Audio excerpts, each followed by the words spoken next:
What's up? What's up? What's up, you guys? And welcome back to another episode of Dear Black Woman, a podcast featuring Black women from different countries talking about issues that affect Black women globally. I am Cammie Red, and today I am joined by my co-host, as always, Lauren Edwards and Nicole Davis. Now, we are diving into something we all need more of: self-care. Okay. Now, in this episode, self-care rituals, reclaiming our time and energy, we're also joined by a very special guest, Andrea Sennington, also known as the Boho Therapist. Together, we'll all explore how self-care helps us reclaim our time, our energy, and our peace. From skincare routines to wellness habits and hobbies that bring us joy. We'll talk about the mental, emotional, and physical aspects of self-care. We'll share our personal rituals and expert advice on maintaining balance and preventing burnout. Now, whether you're looking to start your own self-care journey or just to deepen it, this episode is packed with tips and inspirations to help you nurture yourself in the midst of life's demands. So let's get into it, you guys. Hey, Lauren. Hey. Nicole. Hello, Andrea. Hello, everyone. Hello. All right, you guys. First of all, the Boho Therapist is with us today, okay? So it's going to be very good. She's probably going to fuss at all three of us, all right? Never that. So let's open up. And my first question to everybody is, what does self-care mean to you? And how has your understanding of it evolved over time? Nicole, we'll start with you because Lauren always says I pick on her first. That cracks me up, Lauren. It's true. So what does self-care means to me? It means taking care of my mind, of my soul, of my body, of my spirit, all of that. I know for a long time, and especially for Black women, self-care was out of the equation. Our old elders, I can see it in my mom, who was really helping everybody for herself. So I'm really trying at that point of my life to be mindful about me and the energy that I provide to others. And I'm making a point to really listen to my gut now before I do anything these days. If my gut is not feeling it, you're not going to see me, period. So it's just trying to find a balance where your needs are met, but you are also able to be there for others as well. Okay. And this is what is very difficult, because you need to really make a balance and make sure that you're not getting swallowed into helping others or people pleasing others, for those who are dealing with this issue. And I can say I do. So yeah. Okay. Listen, Lauren, when she said swallowed, you know what I thought about? Swallowed. Do you want to be swallowed? Yeah. Have you been swallowed up? Yeah, that's exactly what I went to, Andrea. When she Excuse my friends. Excuse my friends. I love it. I love it, baby. Bring it, baby. Jakes, okay? Like, come on, Nicole. Okay, Andrea, what does self-care mean to you? I come out of that section, okay? I just deleted that part. She said, okay. It's not uncensored, Cammie. This is not the uncensored version. No, not yet. Nicole curses. We all curse, so you know. I put the listen, I'm doing my best to be proper, but I have a dirty mouth. Y'all look. I call it having seasoning, honey. It's called adding seasoning to your food. Seasoning. Who wants bland food? Who wants food without no flavor?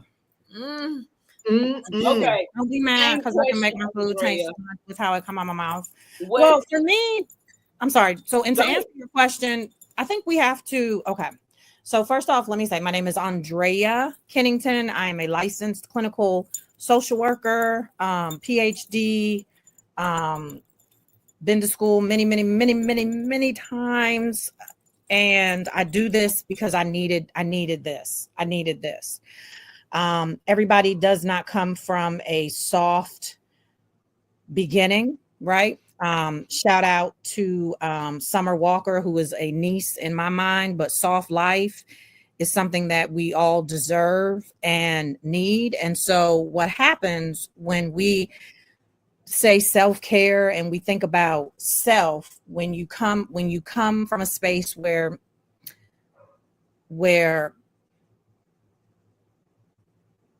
folks have stolen your history and they've stolen your truth, they make it sound as if self-care is this selfish practice, when in truth, we teach people how to treat us, and how people treat us says a lot about them and not about us. Yeah. So what I want to do, and what I am here to do, is to toss up the proverbial white cap. I am having a tea party among mental health and physical health and wellness, not just in the United States, nationally, but internationally.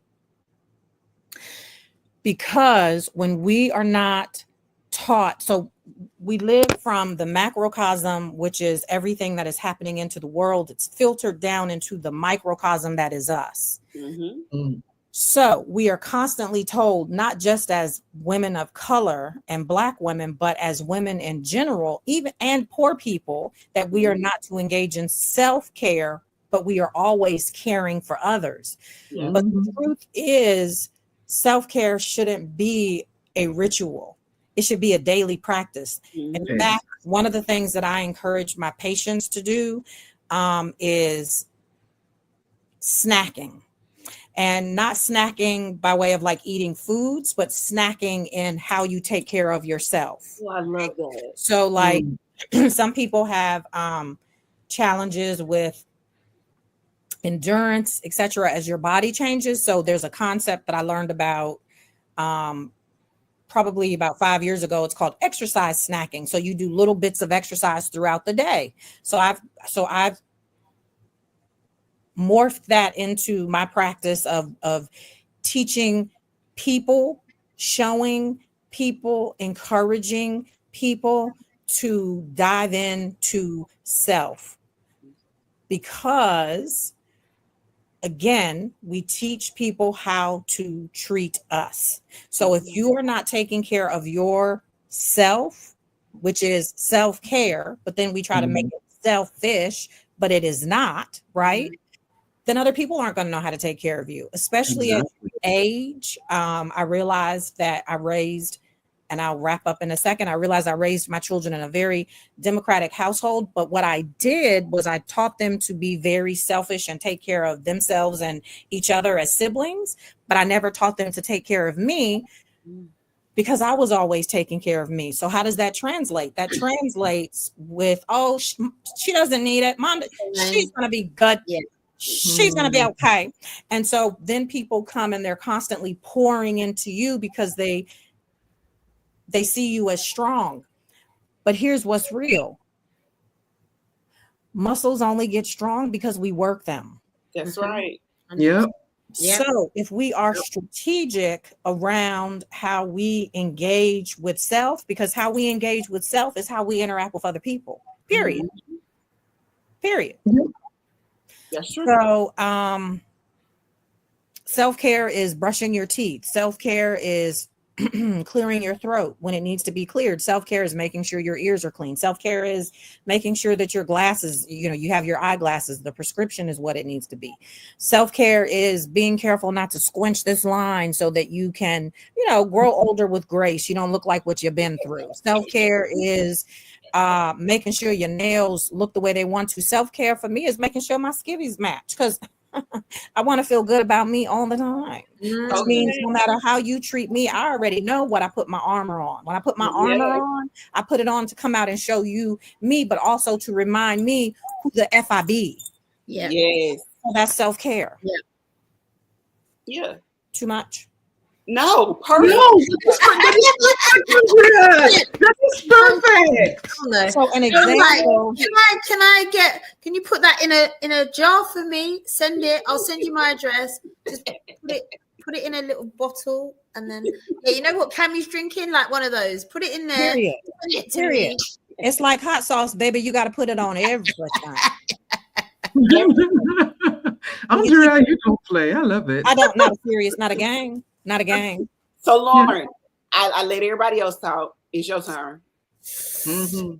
Do you know what? I think this is probably the worst topic for me because I really struggle with self-care, and everything that Andrew was talking about is basically me. Like, is everyone else okay? Is everyone else okay? And I think it really hit home. Probably, I'd say on my birthday, the day after my birthday, on the Friday, and I wasn't in the mood to do anything. I didn't want to do anything. I didn't want to, and it was because I think I was just empty. I felt empty, like everything has been given to everyone else. What do you need? What do you need? What do you want to do? And I just felt like there's nothing left today. So by the time I got to that, so I think for me, in talking about self-care, I'm very aware of all the things you guys are talking about. I'm very aware of the things I need to be doing. And I'd say just this week, I was selfish, I was going to say, Andrea. And I was like, no, I built in the gym this week. I built in the, today. I had so much stuff to do. What did I do? I stayed in bed. I said, today I was like, I'm just throwing everything out. So I am aware, but my problem is it's not consistent. So self-care to me, the small things that Andrea has spoken about, we all know what we need to be doing in order to pour into ourselves, but it's the reality looks very different sometimes, and that's the bridge, I think, for myself that I need to kind of get up and connect with every day. I'm not sure we do all know. Going off of what Nicole said, she talked about her mom, right? So see, we've been taught, we've been conditioned. Exactly. We've been conditioned. But if you look back to the beginnings of enslavement, and there's always been enslavement, pardon me, and my name is pronounced Andrea. Oh, Andrea, sorry. That's okay. But if we look back to conditioning, right? And I always tell people I am a micro clinician. So when I went to school to get my master's degree, it was with this very grand idea to change, to be a publicly elected official. But it wasn't for the sake of, it was not for the sake of being powerful.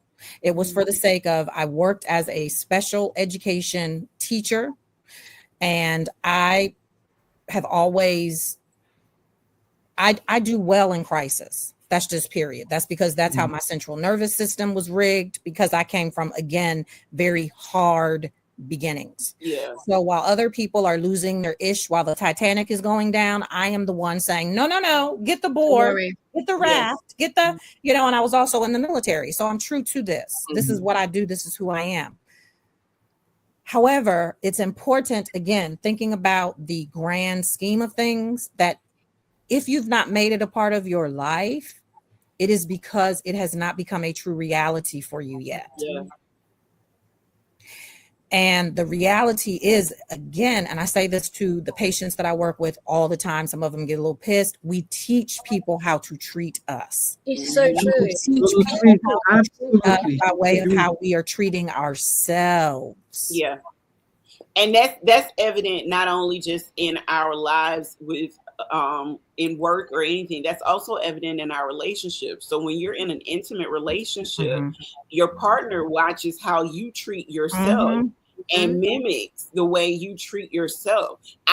That's why I remember, ladies, when we talked about relationships, I talked about taking accountability for my role in those relationships that didn't go well, because I saw it as my partner saying something or doing something to me. But what it really was how I felt about myself and how I was actually treating myself. So we also have to be very mindful of that everyone is watching. Like Andrea said about her kids. My son is the same way. He's seen me, take care of myself while also taking care of others. So in his mind, he's like, my mom doesn't need anything. My mom is okay. My mom will be okay. My mom knows how to jump hurdles and hold a barrel of water over her head at the same time. So we teach our kids that, but what we also, I wholeheartedly agree with her when she says we need to make it very obvious to other people how to treat us by the way that we treat ourselves. So we neglect, a lot of us go around neglecting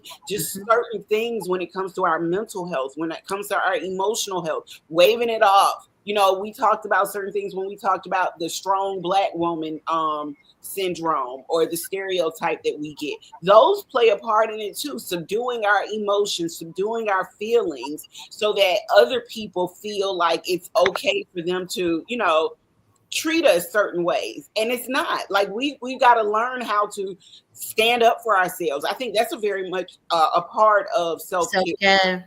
Showing up as your authentic self is very much a part of self-care as well. I agree. And it starts by saying no. Yeah. The first is really starting by saying no.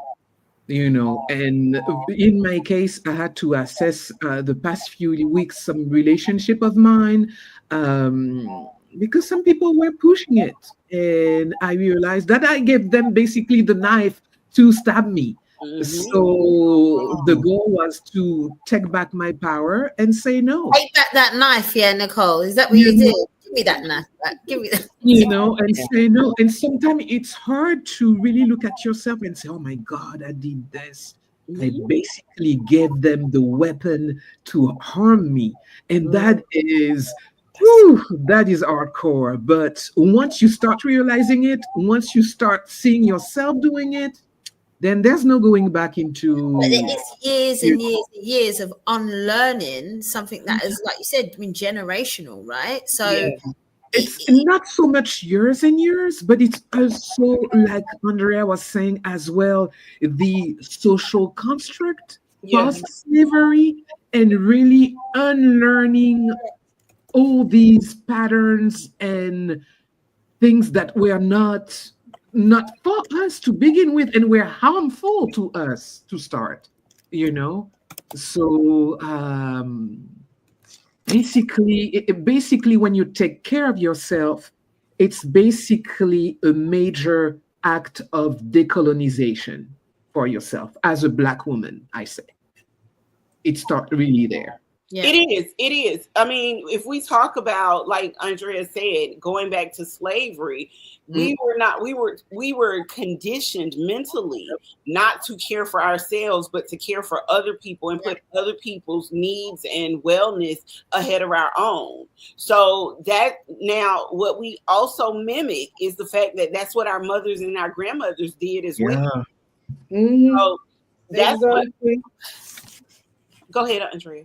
Well, what I want to say, I want to piggyback on a lot of things of what you guys said. We have to, if we could begin to, and this is why I say I am a trauma alchemist, because when I hear people talk, I see puzzles and I'm able to like put it together. Here's this. What if we extended ourselves grace? Because Cammie and I had a conversation about this. I just looked it up again because this is something that I quote often, but epigenetics, right? Epigenetics, Dr. Bruce Lipton, who has great work in literature with regards to the biology of belief and how he was able to determine that how our soul responds. So as humans, right, we are a trifecta. We are mind, body, soul. Yeah. Not because Andrea said so, but because it's in the literature. We are mind, body, soul, period. So there is a constant conversation that is happening. I'm just going to toss out some data real quick. Humans all humans, no matter what culture you come from, we have at least 60,000 thoughts a day. Yes. At least 60,000 thoughts a day. The strong woman is, I want to do a mind hack on that. And I want to do a mind hack on that. Interestingly, that's what my dissertation is about, because this is what oppression does. Oppression, I use and I'm excited, so I'm all over the place, but I promise you it's going to connect. I use Boondocks for an example. They talk about Uncle Ruckus and Uncle Ruckus. Yep. Ruckus. Yes. So This thing Uncle is really good. So Uncle Ruckus is demonstrative of what is happening to us internally when we are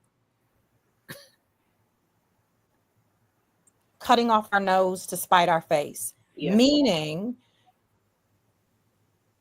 hold on, we can connect it even more. Hold on. The bluest eye. So Uncle Ruckus and the bluest eye, both of them are saying the same thing. Yes. I do not love myself because I've been beaten up. I've been abused. I've been, everyone around me has shown me that I'm not supposed to like myself. So then I become that. That's called internalization. So I am internalizing racism. I am internalizing self-hate. But here is this. When folks were put into captivity, the Black woman, the woman period, was made the strong lead. Yeah. I'm going to slap you around and then I want you to go and make my dinner. But I've slapped you around so much so that I'm going to have you to be afraid to take your power back, which is slide something in my dinner so I'll shut my face and leave you alone. Thank you. Yes. Yes. So it is just merely a mind hack. So what if we soften rather than have sharp edges and say, I need to have some grace. I choose to have some grace with myself around this practice. Why? Let me connect it. As an educator, I learned, which was one of the most powerful things for me, and I've been off and flying since. Here is this, ladies. All behavior is learned. All, not some. All of it. Absolutely. So oftentimes when we're doing something, Nicole, Lauren, Cammie, it's just out of habit. Yes. Yeah, of course it is. But and that's what I said. It's like years and years of just on this wheel and not even trying not breaking the cycle. Breaking this because it's just a habit. It's just a habit. But that's also what you said about all behaviors are learned is what I also teach to my nutrition clients when I talk to them about diabetes and high blood pressure, because Western medicine would have you believe that these are genetic diseases, and they're not.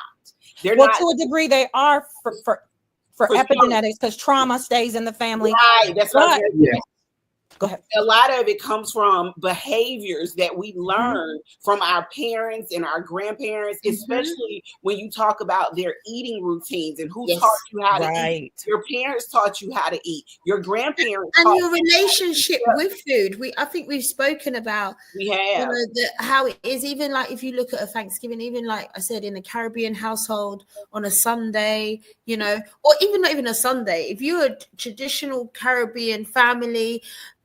Rice and peas, rice, fat. It's every day, to be fair. So it's just one of those things we've just learned to kind of just have and do. And I think it does take a lot to start breaking away, those little pieces of what we've been doing over years and years as just the norm. You know what I mean? You have to kind of piece it together and take. And I think a lot more people are doing that. I don't know. When we talk about self-care, if I look at my mum compared to me, I do a lot more self-care than what my mum would have done, because I go and get my hair, just the basics. I get my hair done. I do have a day to myself every once in a while. I don't remember my mum doing any of those things, just generally. She didn't ever look at getting her nails done or any of that. It just didn't even enter her world. So I think I do little things that are different.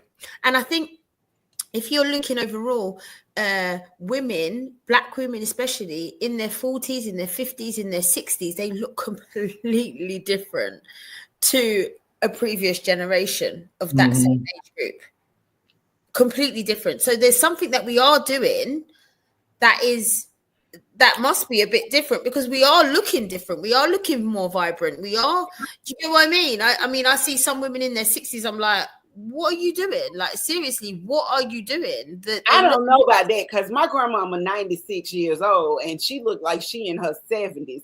So she I think it's one-off. So if you look at, I'm talking more about maybe the hair, the dress sense, the whole, the fitness. You know what I mean? Just getting into routine, the food they eat, the holidays, all those sorts of things. Does that make sense? Yeah, that makes sense. I mean, did your grandmother used to go off on cruises a lot and stuff? Yes. She's one off.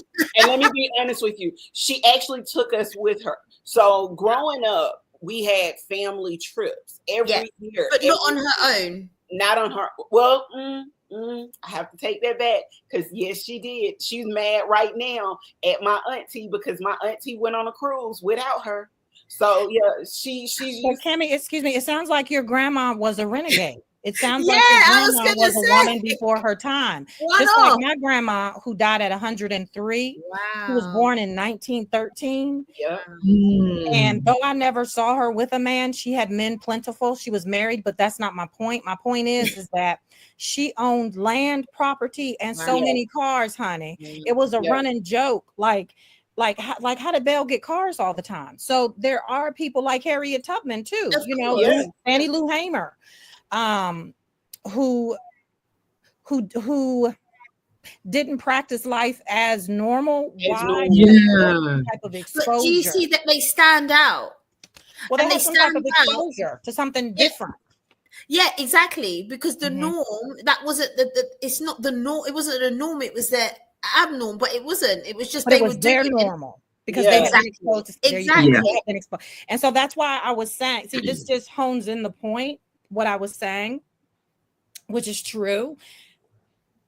All behavior is learned. So if all behavior is learned, that means that a new behavior, or what we call a replacement behavior, can be put in space of, if I have a cocaine habit, well, what is the cocaine doing for me? So you dial it down to, what is the cocaine doing for me, so that you can find a replacement behavior. So it's like we are composting our life, Lauren. Nothing is not of value. Everything is of value.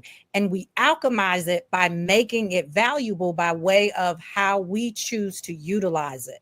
Did that land? Did I wrap that landed? That's going to be a clip. It's going to be a clip.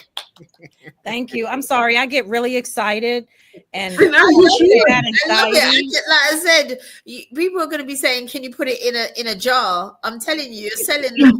Well, they can reach out to me for services, because this is what I do. I'm here to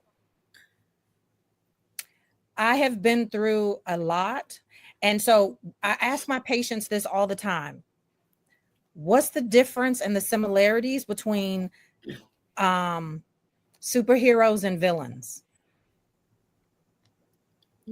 Anybody? I don't think it's much. I think it's just a matter. I don't think there's much either. It's just the side that they're on. Yeah, perspective. So here's this. Very true. All true. So all of us can be a villain or a superhero, but it's just the fact that we chose. See, villains choose to use those things that hurt them so that they're never hurt again. Yeah. Superheroes choose to use the things that hurt them so that nobody else is hurt. And that's how we get stronger, wiser, better. And that's what I do. Every space that I have been really, really hurt, drugged through over the coals, I'm here to talk about it to other people, because Viktor Frankl, Nelson Mandela, finding purpose in pain.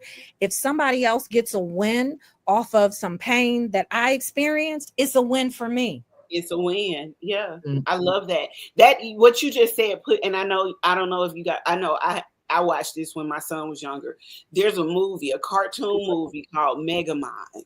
And it actually said about what you just said.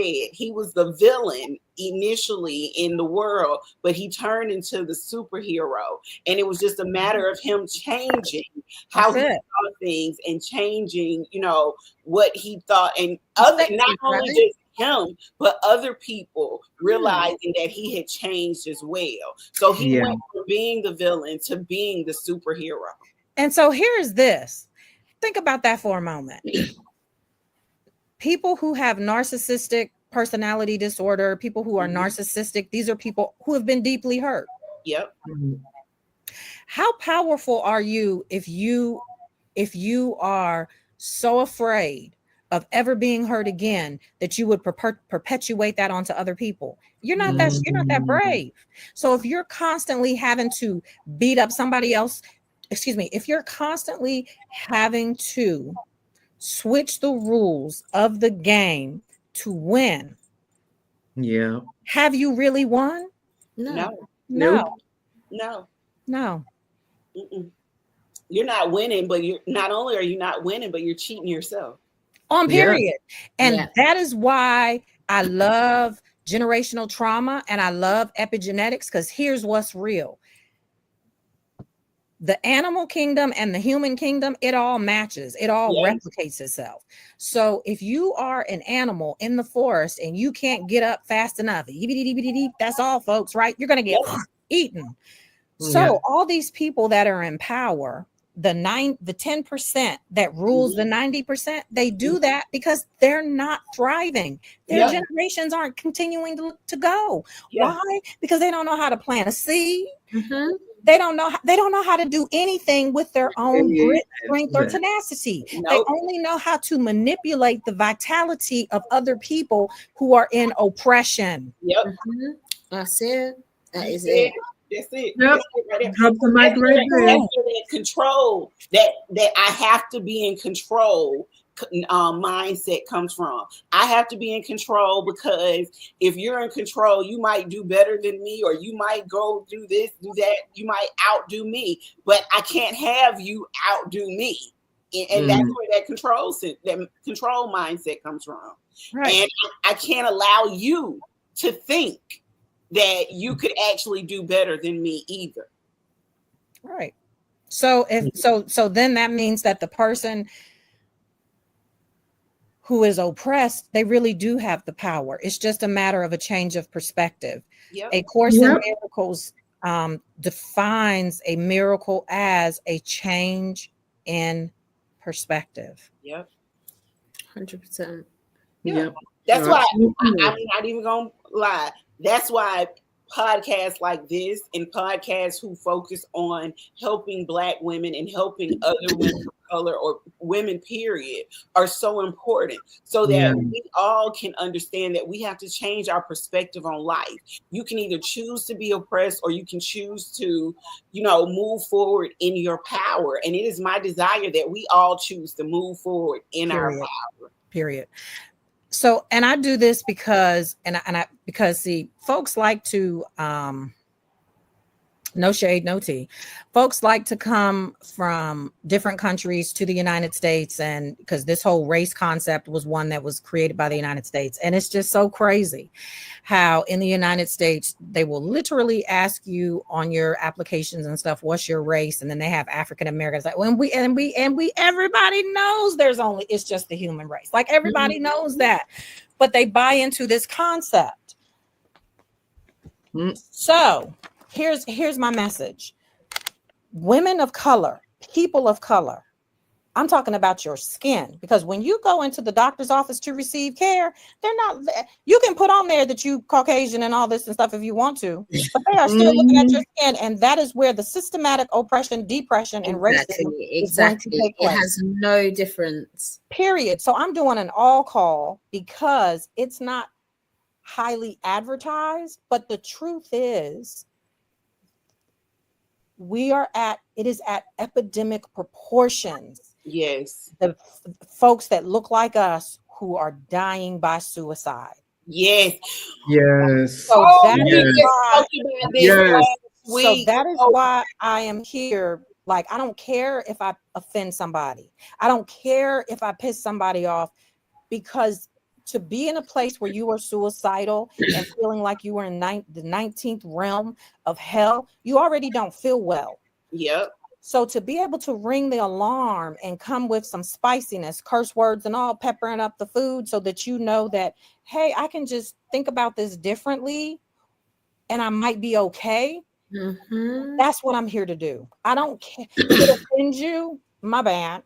We had all that last week, didn't we? We was We talking did. We about talked about that community, Yeah. how as a community, what roles we play in making sure that what you just said, people like us don't have to feel like suicide is their option. Only answer. Yeah. Not just the only answer. Yeah. And I think I had this discussion with you where we talked about the rise of this suicide epidemic. It's at epidemic proportions, but Yeah. they're not. But that's not in the news. But it's I at was- And epidemic. that's what we proportions. talked about too, about it. It's not just out there for us to understand and Yeah. know. They hide that That's part. yeah, because Yeah. Well, they hide it because they don't find it to be relevant. Yeah. But also, if you start making things, like you said, relevant and bringing it to the forefront, guess what? It's going to be in the forefront. We're going to start talking, Period. start having conversations. We're going to start trying to work out how we can make changes in that. If you don't think Yeah. it's an issue, you never touch upon it. Right. Now, last week we talked about the epidemic of suicide in Black males. But you know what you just made me think about right now is at one point, do you remember a few years back when all of these high-powered, elevated Black women were killing themselves? Well, they're still doing it now. Yeah. Mhm. Like it was out there then, where I think they were surprised that it was happening. And these women who were educated, who had all of these business goals, who were doing all of these what they consider successful things in life, just Right. up one day and decided life was over for them. But that's because of the microaggressions at Yeah. the workplace. Like, Yeah. even as a business owner, and I'm not going to spend a lot of time and energy on that because what we water grows. Yeah. But what I will say is that I am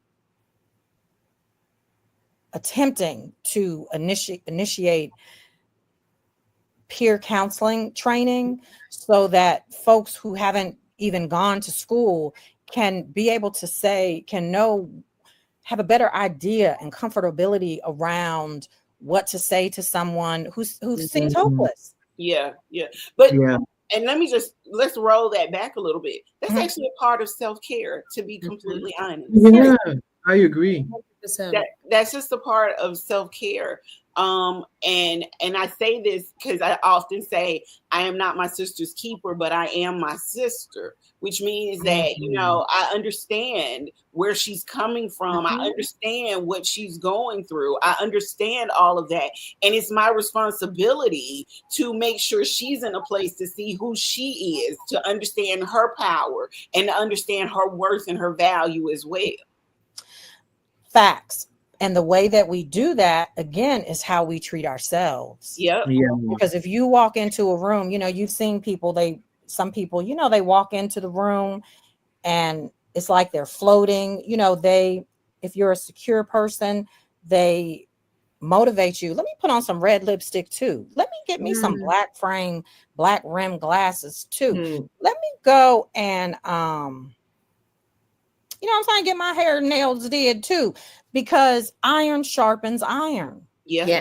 So that's a great point, Cammie. That's why it's so important to take care of yourself, because other people are watching and they're learning how to take care of themselves through you too.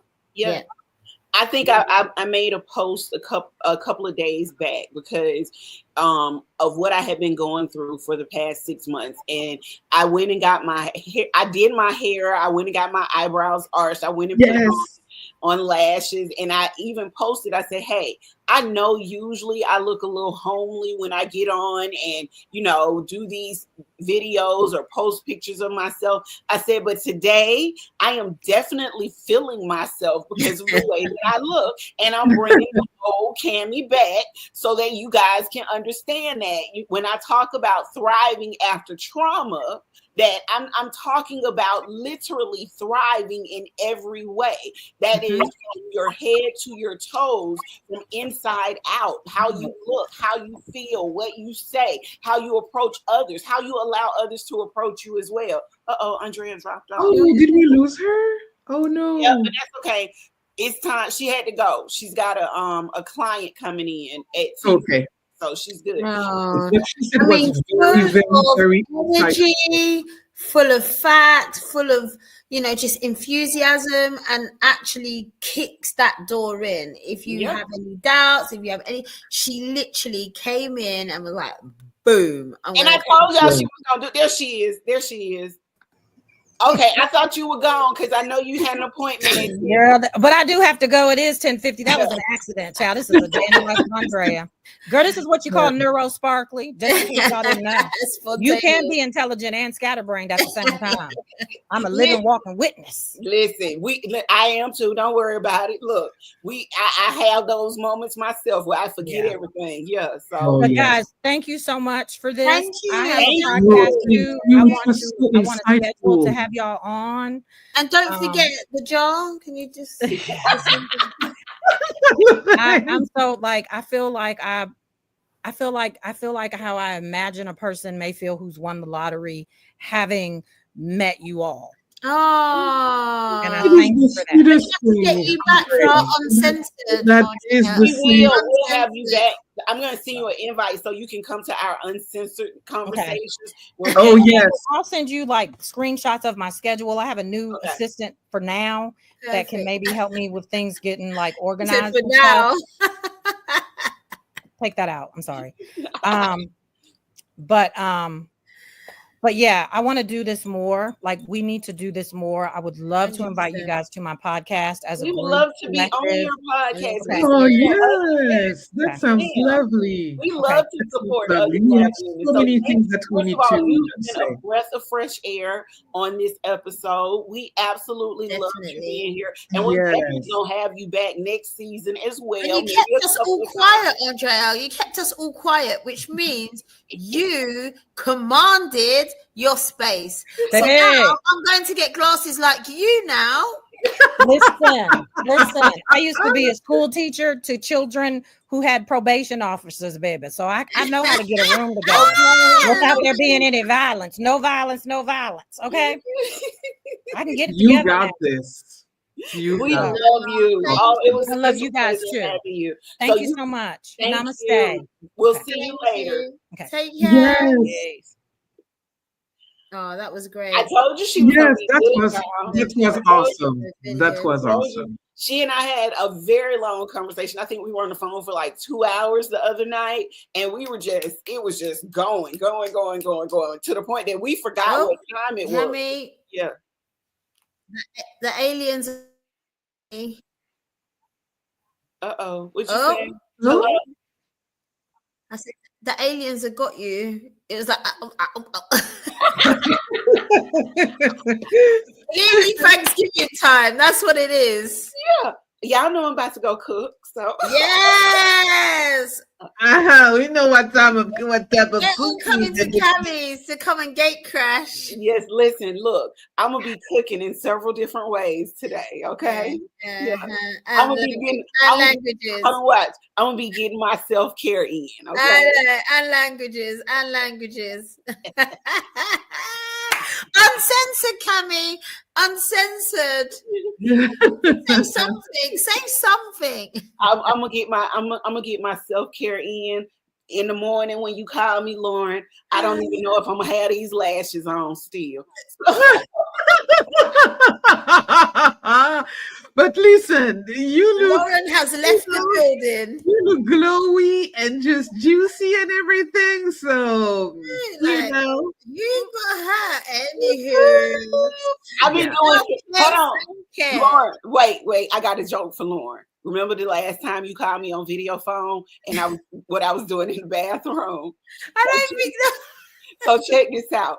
Last night, I ran and did the same thing again. And you didn't call me. That's our moment. So Cammy, last time, Cammy was shaving her legs, and the bath gave me she switched on her camera and was like, Lauren, and then she's talking to me. I'm like, are you shaving your legs? That's our moment. That was our moment. I had a friends with benefits call, so it was last moment. I'm like, and I at that point, you guys know I had not indulged in anything of that nature. This is not the uncensored version. Why are we giving away all the excitement right now? Why? Because it's self-care. Look, it's self-care still. Okay? Yep, that's part of self-care. And that is Nicole's like this. Yep, and that's naughty too. I'm listening to this and I'm like, yeah, like it's self-care, Lauren. I had to go I had to go show somebody how to take care of me. Okay. let me just Is that time? Right here. Wow, I can smell something burning over there, Cammy. You sure? I'm positive. Okay. Is that pie? You burning your pie, Cammy?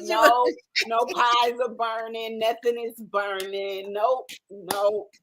So today I'm gonna go spend time with my. I hope you have a lovely, lovely day with all the family. Yeah, have a wonderful Thanksgiving The with all the members of your family, all your loved one.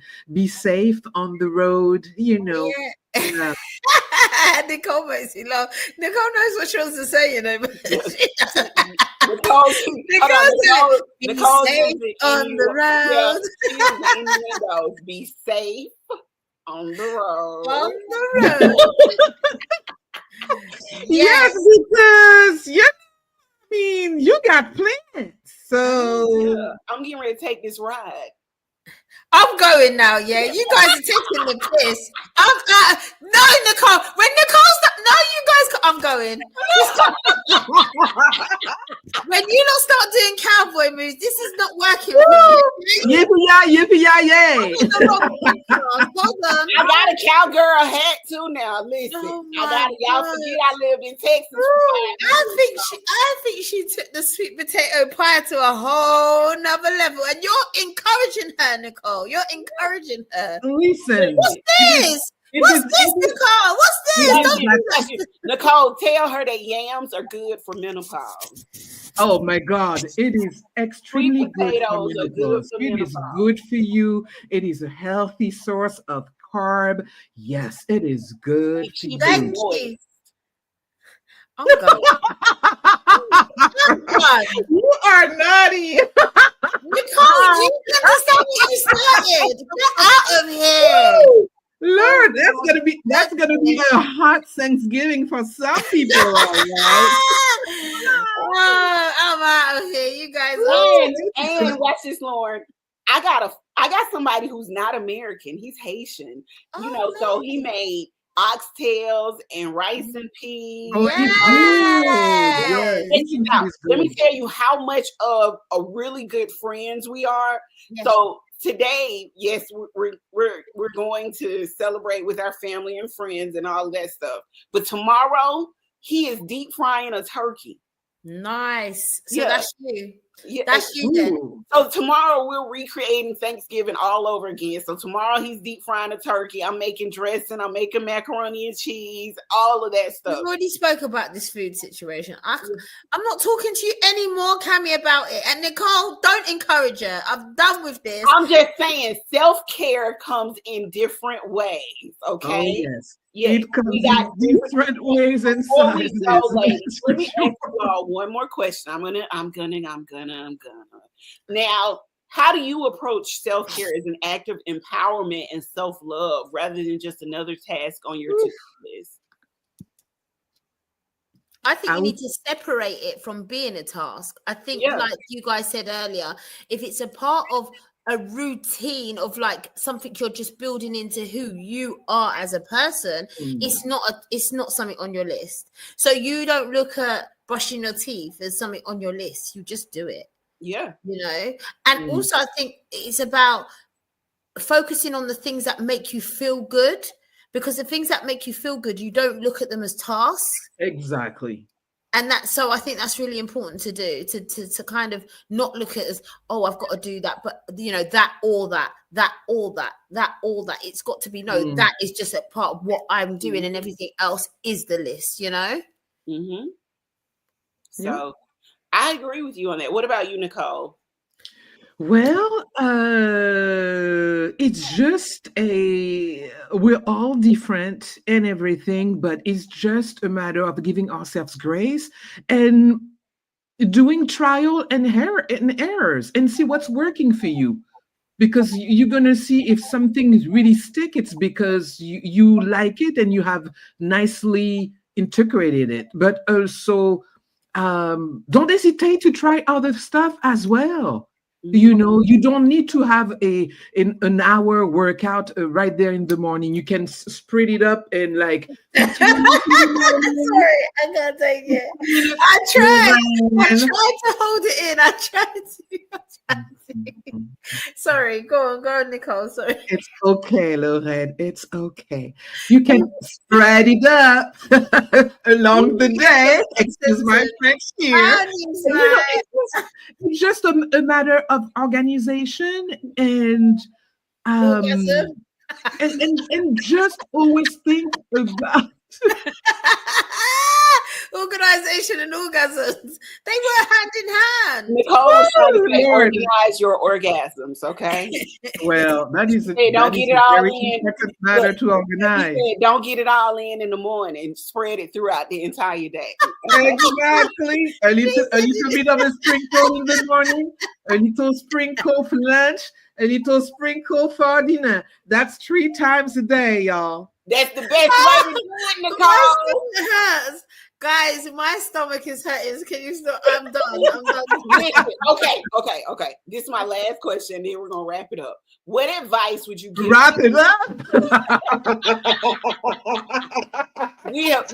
we have started. Okay. What advice would you give to someone who is struggling to incorporate time for self, or feels guilty actually about putting themselves first? Ask Nicole, because this is what my problem is. Well, see, Lauren, then you can give it from that perspective. Yeah, what I was about to say. Yeah. Sorry? Because you have integrated exercises to your routine. Yeah. So I think that's why I said it's about not making it a task, but making it something that you are doing as part of, like, you have a wash, you get in the shower, you brush your teeth, you do all these things. So I think adding the things that make you happy to that as part of this a routine, whether it's you take an extra 5 minutes even just to do your hair because you like how, you know, you feel when it's done, and that's going to the bottom of your list. I think that, I mean, it does. It makes a huge difference. It makes a huge difference. And I think if you can just start saying what makes you feel good and identifying what makes you feel good, I think then you can put into perspective, how do I put this in my everyday, rather than, oh, you know, I've got to do that and that and that and that, you know? I'm going to piggyback off what you said, and I'm going to use myself as an example. So I would rush to get on these calls, rush to do my meetings, all of that stuff. As of lately, because I love the way that I look and I love the way that I feel when I look good. You look damn hot. I have literally been going to sleep every night with rollers in my head. Yeah. I make it a point. I take the time to roller set my hair, especially since I learned how to lay this wig. Yeah. I've taken the time to make sure that I look good every day. And and it's not for anyone else. It's because how it makes you feel. Of so how it makes you know that, and you get on that road. It's the same like the gym. I've been doing the gym, and at first I was like, just do it. Just don't think about it. Just do it. And after you get into like third, fourth day, you're actually like, I like coming here. It's not that I in the beginning you don't, but by then you're like, actually, what it's doing for my mind, yes, it's really helping. Let's say gym, beauty care, all of those things. You don't think you actually have time for those. But even though we were joking earlier about, me and Lauren's phone call while I was in the bathroom shaving, you can ask Lauren. That same day, I did my own pedicure. I literally sat right here with my feet soaking in water. I got the whole, like the whole thing that they give you, that they have at the nail shop. I got a bunch of these, the 1, the 2, the 3, the 4 stages of it. So I did all of that in one day. And also, I think, with the gym, what I've done now is go and do 20 minutes. Yeah, I don't have to put the pressure on an hour and a half. Before you was like, no, you have to do an hour. You have to do this. You have to. No. If you want, just go and do 20 minutes, and that relieves so much. Because in the day, I would say, and where am I going to get an hour from to go and do? And that's what I was saying. We'll take an hour to go to the nail shop. It took me. I sat here for 20 minutes with my feet soaking. I painted my nails, put them under the UV lamp because I got gel nail stuff. I was doing my other self-care. I had a facial on. I was doing all of that. It literally took me an hour to do everything that I was doing. And what I realized is I'm wasting time for an hour anyway on most days. We're doing mentally, though. It's mental gymnastics before we've even done it. Yeah, you're absolutely right. I have no excuse not to take care of myself physically.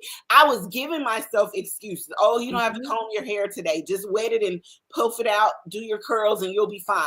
But now it's like, no, you really need to get up and you need to do your hair. You really need to get up and you need to spend a couple of minutes pulling yourself together.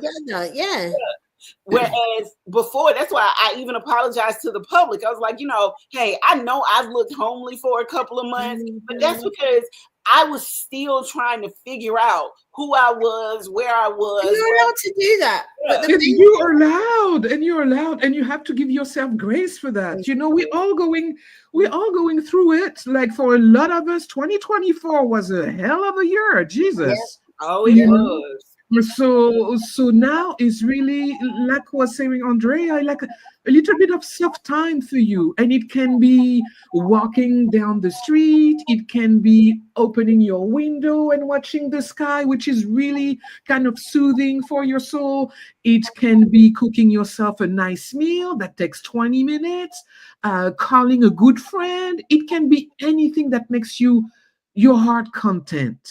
Like today, for example, I received lots of little messages from friends for Thanksgiving, and that made my day. That really made my day. It's just nice thing. Made my day. Let me tell you, I have this good friend of mine that I met at work several years ago, and he sent me the nicest message. It's a happy day of gratitude, Nicole. I hope your blessings continue and you are forever filled with grace. Oh, and that's and that is the simplest thing that then has a knock-on effect of how you feel for your day and what then you go on to do to someone else. And that's exactly. And sometimes, and it's just like, it's a little message, but this really, like, it made me cry, first of all, but it was just perfect. Yeah. So here in the United States, if you're listening, today is Thursday, and you guys know we record on Thursday. So it's Thanksgiving here in the United States. But one of the things that we as a culture or as a people have recognized is that this day caused a lot of harm to other people of culture. Culture. So because of our respect for heritage and things like that, we've sort of taken this day and transitioned it into meaning something else. Right. Whereas it used to stand for this, whatever happened between the Pilgrims and the Indians, we no longer accept that as part of our history. And we turn it into a day of gratitude. So it's one day, whereas every day we're supposed to focus on gratitude, but today is the day that we like to call Thankful Day or Gratitude Day, where everything we do is around gratitude and growth and giving thanks for the things that have been implemented in our lives.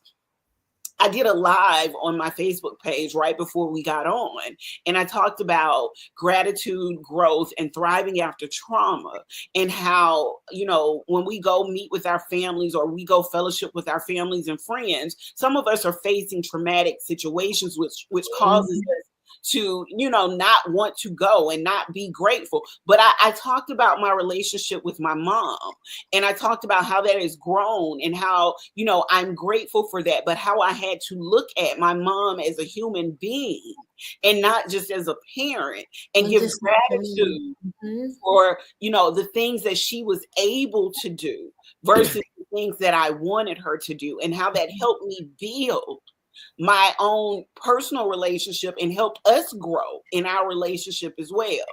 So I say all that to say that, as we're out here celebrating and giving thanks and doing all of that, we need to be walking around telling each person why we're grateful for them. So I agree. Grateful for meeting you and for you to smile and laugh as much as you do. Nicole, I am grateful for meeting you and for you allowing myself to pour out into you and for you to pour back into me. So I'm grateful for meeting both of you ladies on this day, and I'm grateful for having both of you all in my life. So thank you. I'm grateful for you. I'm so grateful for you two ladies. That really changed my life in like such a way. We're all just there for each other. And I think it's such a good thing, isn't it? No matter where we are. And it goes back to self-care. And if I'm being honest, it just feels like the universe set us all up to find each other at the right time. I absolutely believe that. Yeah. And we needed each other in such a way. And it just became a part of our self-care routine, so to speak. And you guys are a part of my life. I'm a part of your life. And it goes back to healing parts of us that needed to be healed, a sisterhood, friends that we can literally just like we said on this podcast, it's like three girlfriends that get together and just talk often. And that literally is what self-care is about. It is. Thank you. It really is. All right, ladies, we're gonna wrap this up. So let's go ahead and do our outro. So thank you, ladies. And I know y'all don't want to talk about food with me no more because I'm about to go cook now. Bye. Thank you all for joining us for another episode of Dear Black Woman. It is a podcast that features three Black women from three different countries who are talking about issues that affect Black women everywhere. We hope today's conversation inspired you to make space in your life for self-care and reminded you that taking time for yourself isn't just a luxury, it's a necessity. A big thank you to Andrea Kennington, the boho therapist, for sharing her insights with us. If you love this episode, please share it with someone who might need a little more self-care in their life. And don't forget to follow, share, subscribe, comment, and watch us on your favorite podcast platform. And as always, a special shout out to Rabbit Production for providing us with our intro and outro music. Until next time, remember, self-care is self-love. It's not selfish, and you deserve to be loved and cared for. Thank you, and have a great day, you guys. Dear Black Woman is a podcast where we dive into the challenges, current events, and everyday realities Black women face around the world. We're here to share real stories, offer practical advice, and create a safe space for authentic conversations that empower and inspire. Join us each week as we connect, uplift, and celebrate the resilience and strength of Black women everywhere. Listen to Dear Black Woman on your favorite podcast platform.